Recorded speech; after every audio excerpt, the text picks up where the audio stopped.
lebih lambat dan lebih ngeblur. Ya. Karena sesuai sama kita ngeliat mata, kayak gini, persis, gitu. Jadi kalau emang butuh adegan-adegan yang pergerakannya harus kelihatan mulus, ya FPS harus ditinggiin. Gitu. Oke, kebayang? Kebayang yang perbedaan itu ya. Nah, menyambung lagi ke rumus videografi. FPS ini akan berhubungan juga dengan segitiga exposure, terutama shutter. Nah, rumus videografi shutter itu harus 2 kalinya FPS untuk mendapatkan motion blur yang paling masuk akal dan paling normal seperti mata kita ngelihat. Jadi kalau kita pakainya 24 fps, maka shutternya 1/48 atau 1/50. Kalau kita pakai 60 fps, berarti shutternya harus 1/100 atau per 1/10. Kalau kita pakai 240 fps, berarti shutternya harus 1/480 atau 1/50, yang paling mendekati yang ada di menunya. Gitu. Itu untuk mendapatkan motion blur yang paling normal di mata. Gitu. Biarpun slow mo, tapi tetap ada motion blur yang normal di mata. Gitu. Udah, ini kebayang ya konsep FPS shutter itu 2 kalinya FPS untuk mendapatkan motion blur ya. Ini dikunci teori yang dikunci yang terus akan dipakai sampai bumi kiamat untuk video. Nggak akan ada perubahannya untuk mendapatkan motion blur yang paling tepat. Nah, sekarang ngomongin tentang shutternya nih. Semakin tinggi shutternya, shutter tuh bisa sampai 2000.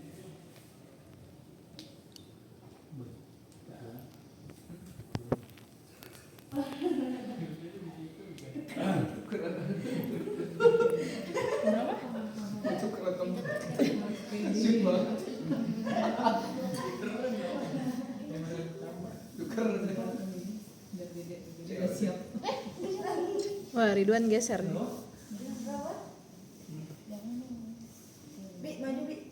Oke. Kalau kita ngomongin shutter, semakin tinggi shutternya, motion blurnya akan semakin berkurang. Gambar bisa semakin tajam. Ya kita kalau foto tuh kayak mau foto orang lari, foto burung, foto F1, shutternya harus gede banget tuh. Kayak satu shutter tuh bisa sampai 4.000, malah bisa sampai 8.000. Semakin tinggi shutternya, gambarnya akan semakin jelas, mengurangi blur, tapi semakin gelap. Bayang ya? Semakin tinggi shutternya, gambarnya akan semakin tajam, pergerakannya, motion blurnya akan lebih kurang, tapi gambar akan semakin gelap. Kalau ditanya bagusan yang mana? Bagusan yang 2 kali fps aja. 2 kali fps, 1/50 atau 1/100, gantung fps-nya. Semakin rendah, semakin terang, tapi jaraknya semakin ngeblur. Oke. Jadi gode-gode kan? Iya, silau. Gitu. Semakin terang dia. Berarti kalau misalnya mau nentuin shutternya, nentuin FPS-nya dulu ya Pak? FPS-nya dulu. Gitu. Gue ngajarin teori pastinya dulu ya. Ntar abis ini gue cerita teori yang bertolak belakang juga. Harus ada teori lain. Oke, shutter gue ya. Iya. Nah, ada juga F atau diafragma atau bukaan lensa. Semakin kecil angkanya, maka gambarnya akan semakin terang. Bokeh-bokeh tuh pernah dengar bokeh-bokeh kan? Nah, si angkanya ini harus yang paling kecil.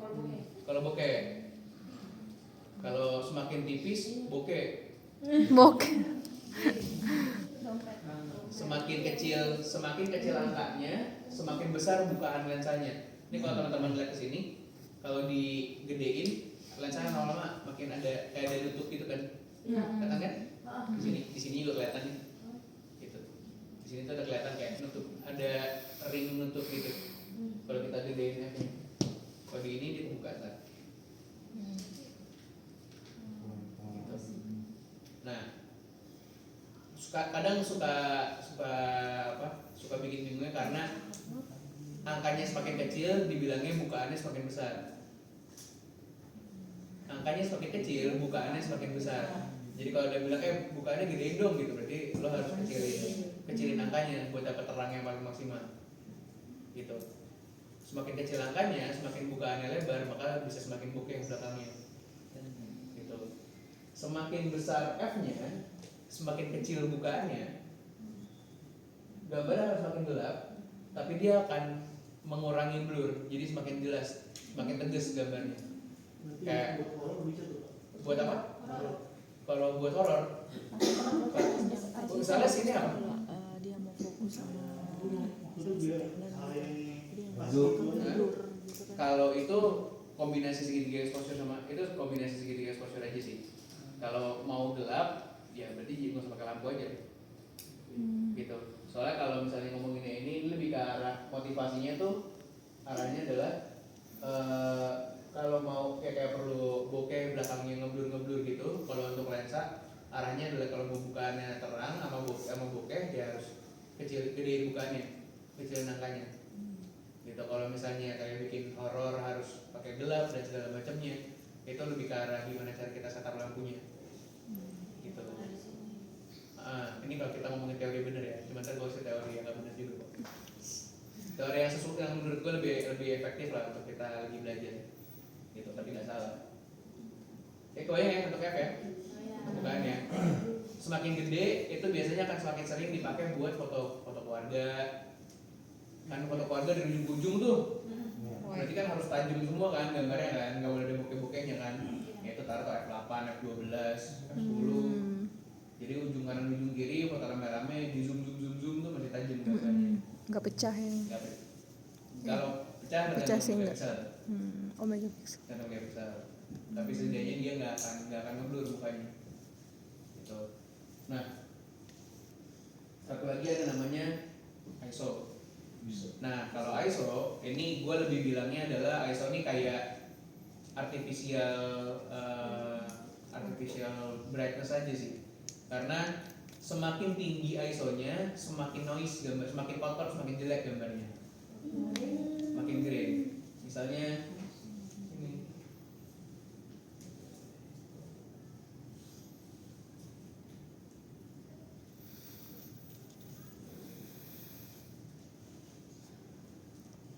Tuh, kelihatan nggak burik gambarnya? Iya, burem. Gitu. Semakin tinggi ISO-nya, maka akan semakin noise atau grain gambarnya. Gitu. Cuma sebenarnya ada susah compare juga sih, soalnya kebetulan kamera yang teman-teman pakai di ISO tinggi nggak terlalu, tetap masih bisa dipakai gitu gambarnya. Ya. Gitu. Kalau misalnya teman-teman mungkin pakai pas cek di handphone atau teman-teman punya kamera sendiri, semakin tinggi ISO-nya ini akan lebih parah daripada ini lah gitu. Gitu. Nah, kalau ngomongin ISO itu posisinya ada di mana? Opsi paling banget terakhir buat disetting. Gitu. Kalau emang dirasa nggak perlu naikin ISO, ya udah jangan naikin ISO-nya. Biar aja. ISO nggak ada ISO normal. Pokoknya kalau bisa sekecil mungkin. Gitu.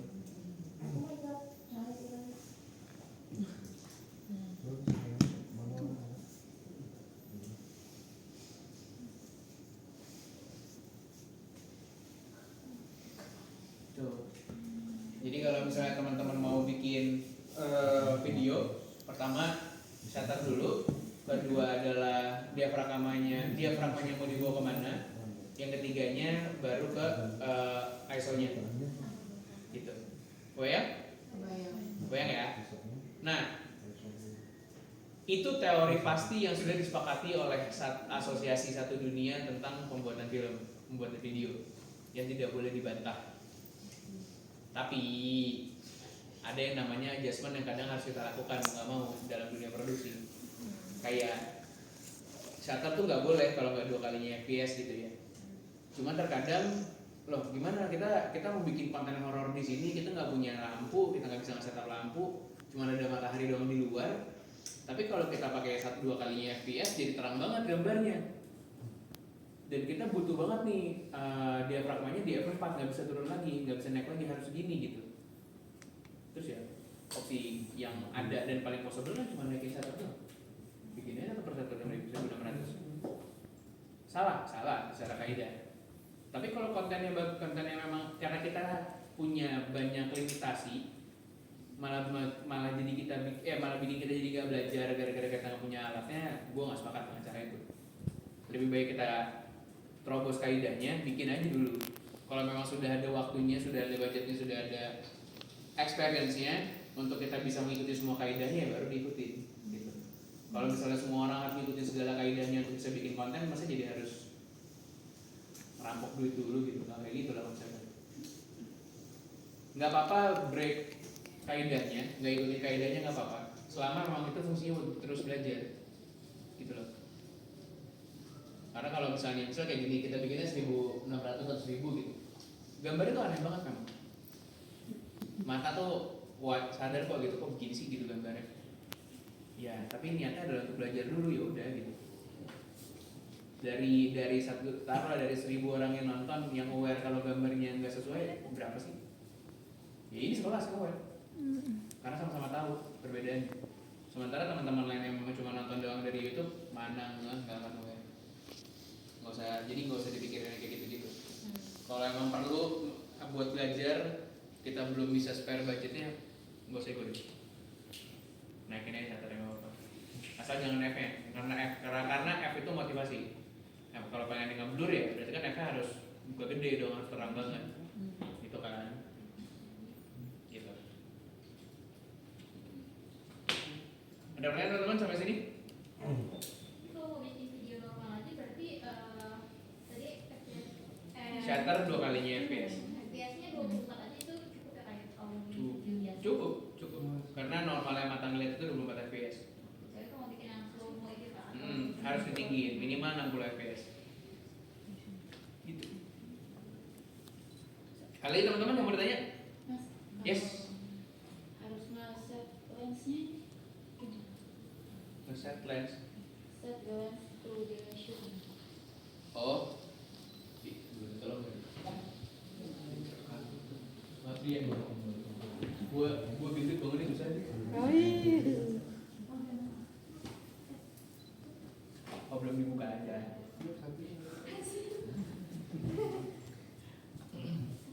Yang gini. Ada yang bertanya lagi teman-teman? Gak ada? Gak ada? Apa? Mas, kalau misalnya kan ISO nggak ada normal. Tapi kalau as usual di indoor ini berapa? Terus di outdoor berapa? Oke, kalau kita ngomongin nih ISO di indoor dan di outdoor, kalau di outdoor udah terang, pasti ya ISO biarin aja di 100. Karena semakin kecil ISO-nya maka akan semakin less noise kan. Tapi kalau di indoor, misalnya di daerah agak gelap gitu ya, semakin tinggi ISO-nya sudah pasti akan semakin noise gitu. Kalau gue biasanya, gue tidak akan pernah pakai lebih dari, gue kalau mentok banget tidak akan pernah lebih dari 1.600 atau 3.200 itu mentoknya yang pernah yang gue masih mau ngambil. Tapi ada kalanya momen lebih penting daripada kualitas gambar. Jadi di saat gue ngerasa momen itu udah sama sekali nggak bisa di-recreate sama sekali, ya gue butuh banget momen ini gitu. Gue pakai ISO 25.600 pun akan gue hajar gitu. Karena kebetulan kameranya juga masih bisa ngasih lihat itu gambarnya kayak apa secara cukup bagus gitu ya, secara bagus. Ya termentok-mentoknya kalau itu ternyata noise banget atau gimana, ya gue BW aja gambarnya. Setidaknya momennya itu masih ada, momen yang mungkin tidak akan pernah bisa kita recreate lagi gitu. Kalau ngejarnya adalah quality karena areanya kita konsep kita jaga gitu ya, kita bikin gitu ya areanya, ya gak apa kita mikirin teknis banget. Tapi kalau sesuatu yang memang once in a lifetime, gak usah mikirin gitu-gitulah, ambil aja ISO bus deh. Yang penting itu senyuman, ketawanya, momennya atau tangisannya atau apapun, ambil dulu gitu. Oke? Ada lagi teman-teman? Ada lagi? Aman? Oke. Kita ke tahap video selanjutnya ya teman-teman. Ini tim cerita juga.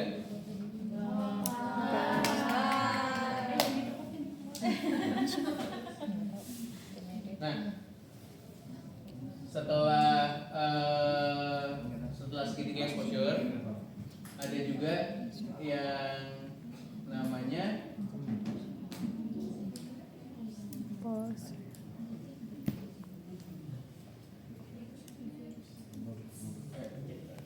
nah, Bagus juga nggak? tadi kan kita sempat ngebahas yang namanya autofocus ya. Aku pasti jadi konten. Kenapa fokus tuh menjadi suatu hal yang sangat-sangat penting, apalagi ditambah lagi di saat teman-teman baru mulai belajar. Ya, kenapa kalau kita jadi harus was-was sama gambar yang gak bisa fokus, malah jadinya mikirin teknis mulu kan, jadi gak mikirin ke arah konsep mau ke arah mana gitu ya, secara story. Nah, fokus juga dibagi ada beberapa. Ada yang namanya fast track atau high track. Nah, ini biasanya ini adalah sistem fokus yang dipakai kalau kayak buat orang-orang ngevlog, lagi interview, pakai fast track atau high track itu paling enak. Ada juga yang namanya kalau spot nih, itu yang fokusnya benar-benar di titik satu doang tuh, kotak putih itu. Coba kan dia sedikit geser. Ini kalau gini ya berarti fokusnya cuma di sini doang. Gitu. Nah, ini mode fokus yang teman-teman bisa pakai itu tergantung dari yang mau teman-teman pakai. Kalau gua biasanya antara fast track ini atau gua pakai zone yang ini nih. Lebih luas. Jadi kalau misalnya ternyata talentnya adanya di sebelah kiri gitu, gue lebih pilih langsung beginiin aja. Jadi dia hanya kunci di bagian sebelah kiri aja fokusnya. Kalau mau pindah, gue tinggal geser aja si ininya. Gitu. Itu AF yang mana Kak? Kenapa? Itu AF yang mana? Ini AF yang namanya zone. Oh, zone AF.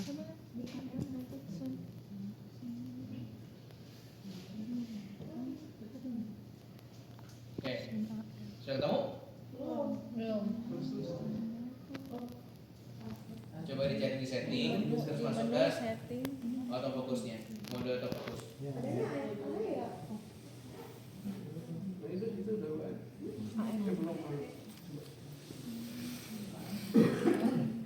udah kalau ada yang sedikit berbeda secara nama, Iya, beda. Apa tuh di situ dicoba namanya? aja, apa? dipilih. Oh, oke. Lalu coba dilihat di area ininya, sama nggak bentuknya?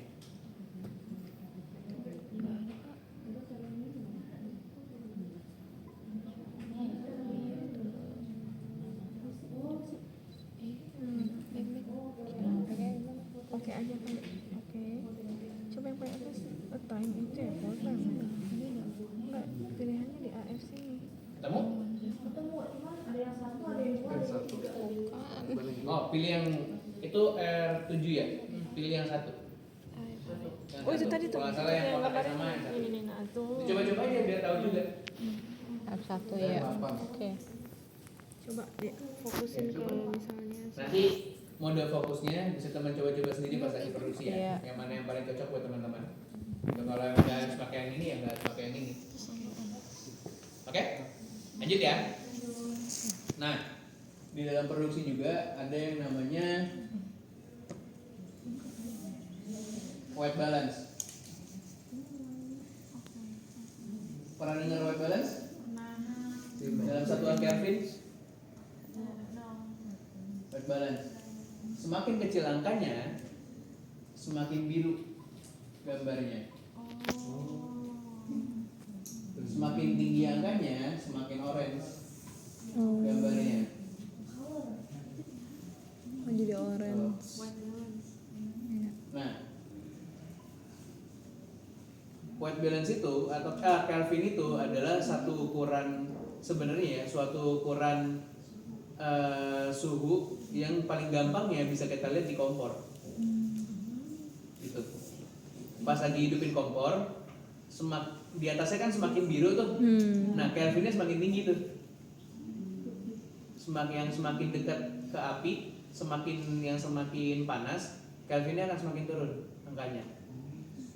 Kenapa jadi satuan Kelvin? Karena kebetulan bumi ini diteranginya sama matahari. Gitu. Jadi kalau kita ngelihat cahaya dari matahari, itu dia daylight gitu ya, cahaya siang gitu ya. Itu biasanya 4700 Kelvin sampai 5700 Kelvin. Jadi kalau mau dapat cahaya paling masuk akal, cahaya matahari paling masuk akal itu selalu di kalau nggak 4700 di 5700. 5700 tadi warnanya mirip-mirip sama kita ngelihat langsung di apa? Di dunia nyata di gitu dunia ya nyata. berarti. Iya, posisi lebih beda lah. Kalau dibikinnya 4700 itu terlalu biru nanti. Gitu.